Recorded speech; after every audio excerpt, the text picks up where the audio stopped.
जय हिंद। तो आज बात करते हैं गणित के कुछ महत्वपूर्ण लेसन के बारे में और उनके जो सूत्र बनते हैं उनके बारे में। तो अध्याय 1 है सरलीकरण, इंग्लिश में इसे सिंप्लीफिकेशन कहते हैं।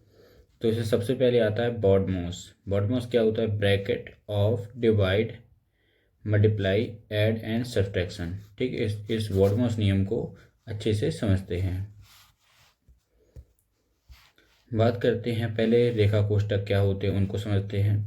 तो रेखा कोष्ठक को रेखा से डिनोट करते हैं, छोटा कोष्ठक को इस तरीके से डिनोट करते हैं, मंझला कोष्ठक को ऐसे डिनोट करते हैं एंड बड़ा कोष्ठक को इस तरीके से डिनोट करते हैं। का मतलब होता है ऑफ, ऑफ का मतलब मल्टीप्लाई। ठीक है, और भाग यानी डिवाइड डी आ जाएगा, और गुणा मल्टीप्लाई आ जाएगा, जोड़ एडिशन आ जाएगा, और लास्ट में क्या बचता है? सब्सट्रैक्शन, तो वो बाद में आ जाएगा, यानी घटाना होता है इसका मतलब। अब बात करते हैं, एक एग्जाम्पल लेते हैं। एग्जाम्पल में लिया है 0.32 डिवाइड बाई 40। ठीक है, यानी भाग का मतलब नीचे आ जाएगा नंबर कोई भी हो, तो 0.32 ऊपर लिखेंगे, अपॉन में लिख देंगे 40। ठीक है, इक्वल टू सॉल्व करेंगे। तो यानी कि सबसे पहले क्या किया, ऊपर नीचे 100 से मल्टीप्लाई कर दिया, जिससे क्या होगा, इसका एक दशमलव खत्म हो जाएगा। ठीक है, और ये कितना हो जाएगा? 32, और ये हो जाएगा नीचे 4000, इसको कैंसिल कर देंगे, तो आ जाएगा 8/1000। 4 से इसको कैंसिल कर दिया। ठीक है, 8 टाइम में, तो 8/1000। अब नीचे 3 जीरो हैं, तो इसके पीछे से 3 अंक का दशमलव लगा देंगे, तो हमें आंसर आ जाएगा 0.008। ऐसे इस तरीके से इसको सॉल्व कर सकते हैं। एक एग्जांपल और लेते हैं।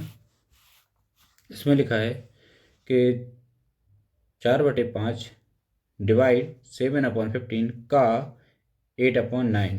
तो जो पहले का है, पहले इसको सॉल्व करेंगे, तो इसको ब्रैकेट में लिख लेंगे 7/50 इंटू, क्योंकि का मतलब होता है ऑफ, ऑफ का मतलब होता है मल्टीप्लाई कर देना। ठीक, और 8/9। तो सबसे पहले ब्रैकेट लगा के इसको सॉल्व करेंगे, तो 7 8 जा 56, और 59 जा 135। अब क्या करेंगे आगे, जो आगे डिवाइड लगा था उसको मल्टीप्लाई में चेंज कर दिया, और नंबर क्या होगा, ऊपर का नीचे, नीचे के ऊपर चेंज हो जाते हैं नंबर मल्टीप्लाई लगाने के बाद। इसको ऐसे कैंसिल कर देंगे, बस। तो कितना आ जाएगा? 27/14 आ जाएगा। इसको सही अपॉन में बना लिया, यानी सही भिन्न बना लिया। 1 सही 13/14, इसको इस तरीके से मिक्स फ्रैक्शन में इसको कन्वर्ट कर दिया। ठीक है, आई होप इसको अच्छे से समझे होंगे। आगे देखते हैं इसके नेक्स्ट टॉपिक को। दूसरा आता है संख्या प्रणाली। संख्या प्रणाली क्या होती है, पहले संख्या के बारे में समझते हैं। संख्याएं, किसी भी संख्या को लिखने के लिए हम 10 संकेतों का प्रयोग करते हैं। ये संकेत हिंदू अरेबिक न्यूमेरल्स कहलाते हैं। ठीक है, इसकी संख्या की डेफिनेशन हो जाएगी यहाँ पे। अब आगे देखते हैं संख्याओं के प्रकार। संख्याएं कितने प्रकार की होती हैं? ठीक है, तो पहला आता है प्राकृतिक संख्याएं। वे संख्याएं वस्तुओं की गणना में प्रयोग की जाती हैं, जैसे 1 2 3 डॉट डॉट डॉट इन्फिनिटी या अनंत। ठीक है, अनंत तक जा सकती हैं। आगे बात करते हैं नोट। नोट में क्या लिखा है कि शून्य प्राकृतिक संख्या नहीं है। शून्य कैसी प्राकृतिक संख्या नहीं है। दूसरे नोट में क्या लिखा है? प्राकृतिक संख्याएं धनात्मक होती हैं। तीसरे नोट में क्या लिखा है? एक सबसे छोटी प्राकृतिक संख्या है। और अगले नोट में लिखा है प्राकृतिक संख्याओं कैपिटल एन से प्रदर्शित करते हैं। ये सभी नोटों को अच्छे से एक बार समझ लेना। जैसे कि शून्य एक प्राकृतिक संख्या नहीं है, प्राकृतिक संख्या धनात्मक होती हैं, एक सबसे छोटी प्राकृतिक संख्या है, नेक्स्ट है प्राकृतिक संख्याओं को कैपिटल एन से प्रदर्शित करते हैं। आई होप इतना समझे होंगे। नेक्स्ट बात करते हैं पूर्ण संख्याएं क्या होती हैं। पूर्ण संख्या, यदि प्राकृतिक संख्याओं में शून्य सम्मिलित कर दिया जाए तो उक्त समुच्चय को पूर्ण संख्या कहते हैं। जैसे कि अभी यहाँ पे थे, 0 नहीं था, 1 से लेकर n तक थे, प्राकृतिक संख्या हो गई थी।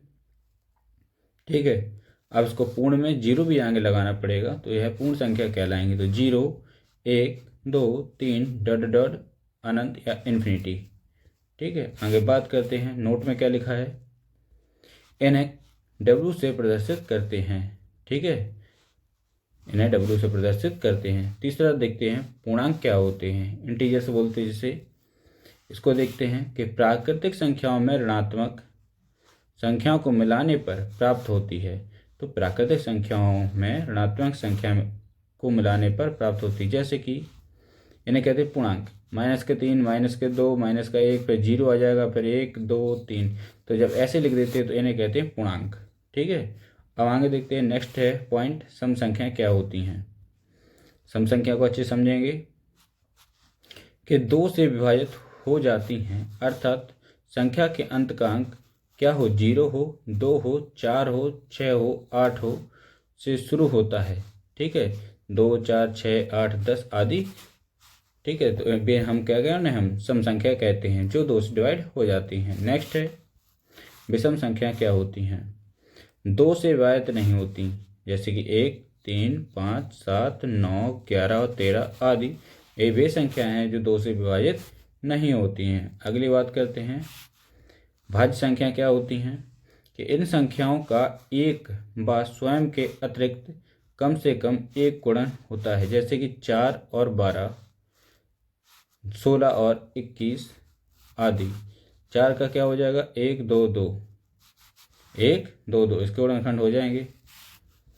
अभाज्य संख्या क्या होती हैं, कि वे संख्या जिनका एक व स्वयं के अतिरिक्त कोई गुणनखंड नहीं होता है उन्हें हम अभाज्य संख्या कहते हैं। जैसे 2 का क्या हो जाएगा, 1 × 2, 3 का क्या हो जाएगा, 1 × 3, 5 का क्या हो जाएगा, 1 × 5। तो ये हो जाती अभाज्य संख्याएं। नेक्स्ट है 2, 3, 5, 7, 11, 13 आदि कैसी हैं, अभाज्य संख्याएं हैं सभी। नोट में क्या है, 2 ऐसी सम संख्या अभाज्य है, 2 ऐसी सम संख्या अभाज्य है। अगला देखते हैं पॉइंट, सह अभाज्य संख्याएं क्या होती हैं। सह अभाज्य संख्याओं का मास हमेशा एक आता है, कि जिन 2 संख्याओं का गुणनफल कैसा या गुणनखंड एक हो उन्हें हम सह अभाज्य संख्या कहते हैं। 15, 16, 12, 25 इन सभी का क्या है, मास हमेशा एक होगा। तो अगर मास एक होगा तो ऐसा सह अभाज्य संख्याएं कहलाती हैं। नेक्स्ट बात करते हैं परिमेय संख्या क्या होती हैं।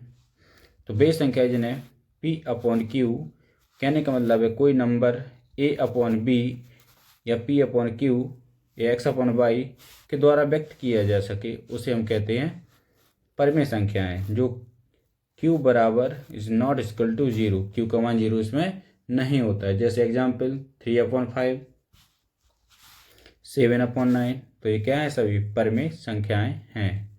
आगे बात करते हैं इनके कुछ महत्वपूर्ण सूत्र के बारे में जो बहुत ही इम्पोर्टेंट हैं। और अगर यह सेशन आपको अच्छा लग रहा है, मैथ की जो इम्पोर्टेंट चीज़ें होती हैं समझ में आ रही हैं, तो इस वीडियो को जरूर लाइक, सब्सक्राइब, शेयर करें। ठीक है, बात करते हैं महत्वपूर्ण सूत्र कौन से हैं। तो n प्राकृतिक संख्याओं का जब योग निकालना होता है तो n ब्रैकेट में n+1/2, जिसका इम्पोर्टेंट फार्मूला है। नेक्स्ट है n प्राकृतिक संख्याओं के वर्गों का योग जब निकालना हो, सूत्र लगता है n अगले ब्रैकेट में n+1, फिर अगले ब्रैकेट में 2n+1 पूरे के अपॉन 6। ठीक है, मतलब कि क्या, आई होप इसको समझे होंगे। एक बार और सुनेंगे, n+1 2n+1 अपॉन 6। ठीक है, इस सूत्र को अच्छे से याद कर लेना, लेकिन ये कब लगेगा, जब संख्याएं वर्गों का योग निकालना हो। ठीक है, नेक्स्ट है तीसरा सूत्र है इसका, कि n तक की सम संख्याओं का योग सूत्र निकालने के लिए x ब्रैकेट में x+1 का यूज करते हैं और यहाँ से उनका आंसर हम निकाल सकते हैं।